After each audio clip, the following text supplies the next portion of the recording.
All right, everybody, this is Ross the Fig Boss. Today's video, we are talking about a new variety of fig that I have been very impressed with.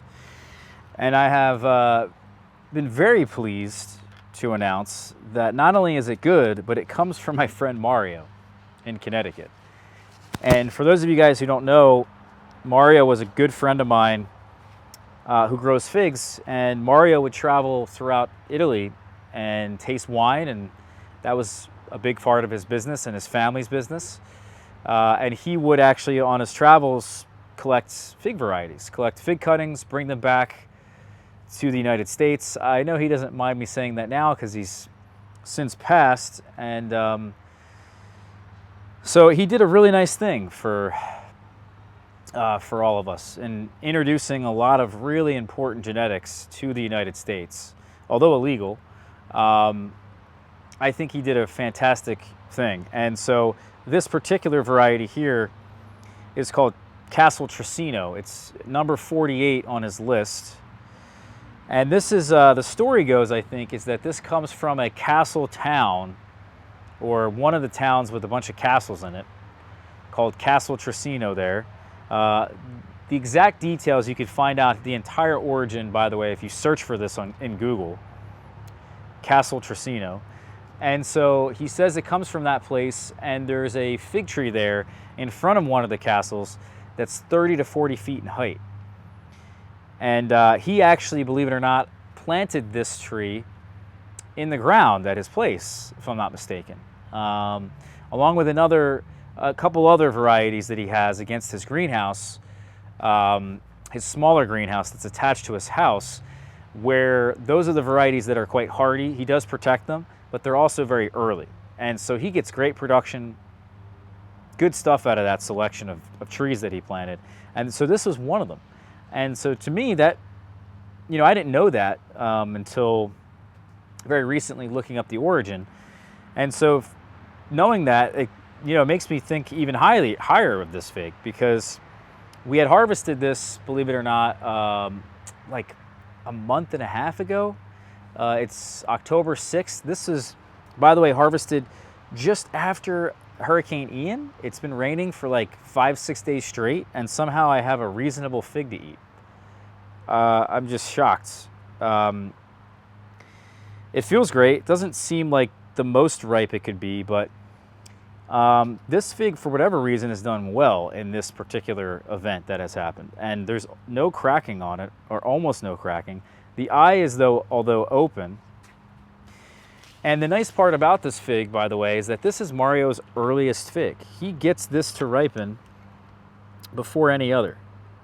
So he has a whole list. He's been tracking data for years. He's got, all these different names and numbers for these figs. And this one is number 48 again, and it's the earliest one on his list. And I asked him years ago, I said, Mario, what's this one?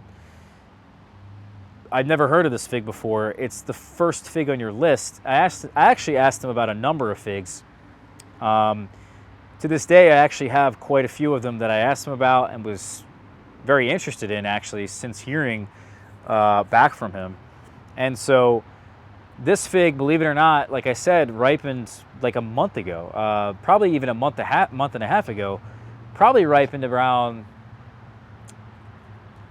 about September 1st. So probably about 5 or so weeks ago, we got some ripe fruits on this. And I did a video on this because I got 2 fruits earlier in the year, and I could definitely tell they were very early. There was no doubt in my mind at the time that they formed, the ease that they formed. And so although we're now ripening this fruit here in October, which is rather late, this is definitely an early fig. And the one thing I think I could say that's bad about it is this open eye. But here's the thing I'm going to show you guys in a second, is that the inside, the eye, is plugged with ridiculous amounts of honey. So I don't know if we can really discount it for that. In fact, when I squeeze it, the honey starts pouring out. Look at this. This is actually amazing. So it's a very early fig. See how I'm squeezing that? And the honey is just... we lost the focus there. Look at that. That's amazing. So it's extremely early. We could tell, obviously, that it's rather rain resistant. I was thinking it wasn't going to be this rain resistant. I was honestly thinking the rain might give it some problems. When I filmed the first video that we did on this, when I first harvested the fruits, I was very, very impressed. Had, you know, literally no expectations of the flavor of this. Wasn't even, actually had low expectations of the flavor of this. Then I opened it up and was like, whoa, that's amazing. Then the video that I filmed, the audio didn't come out at all. So I was like, well, that stinks. Whenever I get the next fruit that's ripe, that's hopefully decent, I'll talk about it. I'll make a video on it. So that's what we're doing today. And I have to tell you guys, I already know what's going to happen.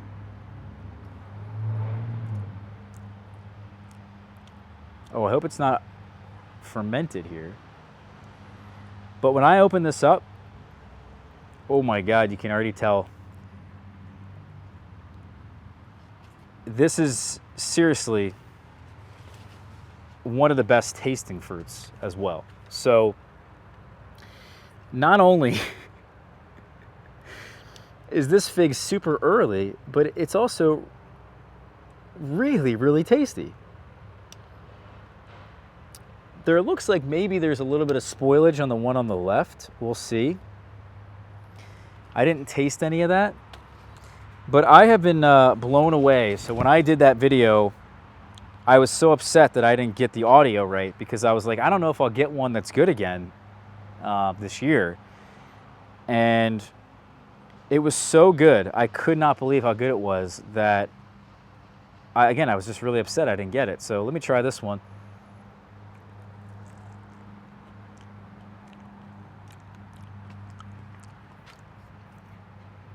So it's not as ripe as it should be.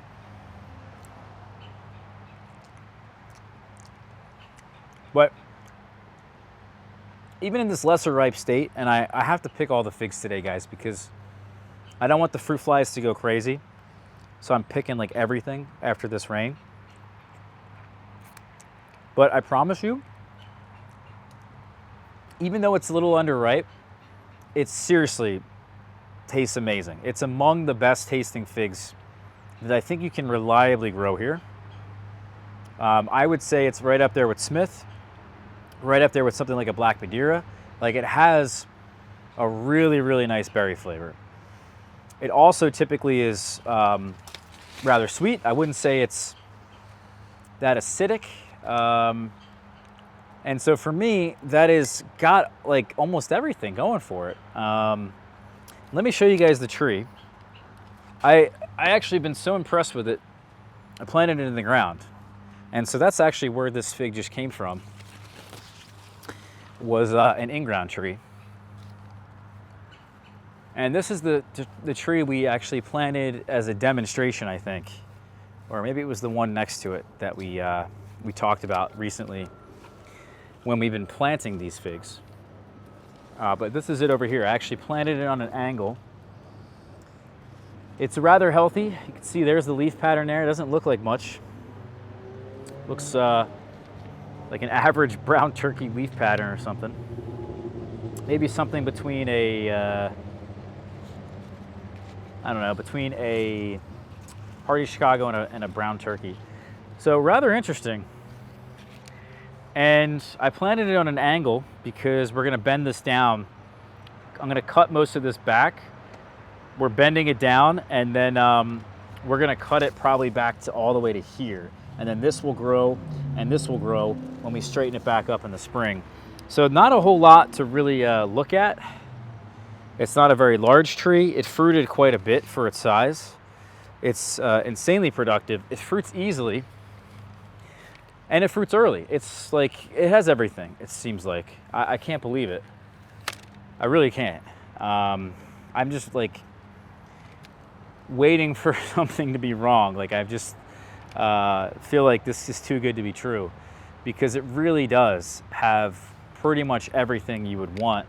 And so there it is. That's Castel Trosino, perhaps Mario's greatest contribution to the world of figs, I think. And you know, he did find a whole bunch of other varieties, of course, but a lot of those already existed.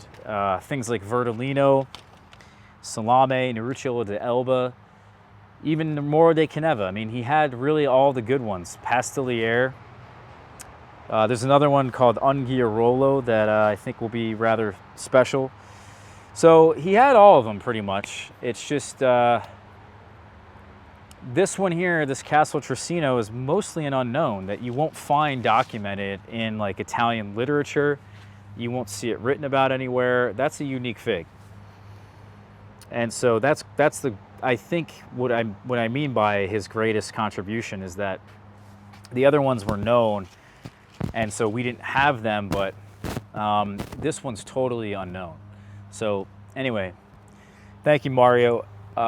Thank you guys also for watching this. Please hit the subscribe button. Check out our blog, figboss.com. We have so much information there. We just added a whole new fig directory, fig variety directory page.